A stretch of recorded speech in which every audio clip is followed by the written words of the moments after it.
షుగర్కి కాకరకాయ, మెంతులు, నేలవేము, నేల ఉసిరి ఇలాంటివన్నీ కూడా మీరు సపోర్ట్గా తీసుకున్నట్టయితే మీరు ఇప్పుడు వాడుతున్న టాబ్లెట్ని చాలా త్వరగా వదిలేయడానికి మంచి సపోర్ట్స్గా మారతాయి. మీకు అవకాశం ఉంటే అవన్నీ కలిపి పౌడర్ చేసుకుని ఉదయం ఒక స్పూను, సాయంత్రం ఒక స్పూను నీళ్లలో కలిపేసుకొని భోజనానికి హాఫ్ అన్ అవర్ ముందు తాగేయండి. మంచి అద్భుతమైన రెమెడీ అవుతుంది. ఏమిటి? 1 మెంతులు, 2 నేలవేము, 3 నేల ఉసిరి, 4 కాకరకాయ, ఎండబెట్టిన కాకరకాయ ముక్కలు, ఇంకా కొన్ని ఉంటాయి. మీరు అక్కడికి వెళ్ళి ఏమేమి ఉన్నాయో చూసుకొని ఇంట్లో మీరు ప్రాసెస్ చేసుకోవచ్చు. దృష్టిలో పెట్టుకోండి. కుటుంబంలో పెద్దవాళ్ళు ఉంటారు, చిన్నవాళ్ళు ఉంటారు, ముసలి వాళ్ళు ఉంటారండి.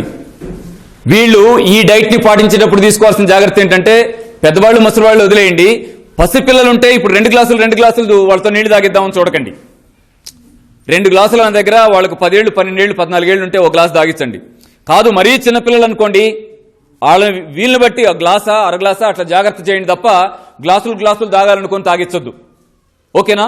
మనం హాయిగా 2 గ్లాసులు తాగుదాం, మనకంటే చిన్నవాళ్ళతో గ్లాస్ తాగిద్దాం. మరీ చిన్నపిల్లలు అయితే ఒక అర గ్లాస్ తాగిద్దామని ఆ జాగ్రత్త తీసుకోండి.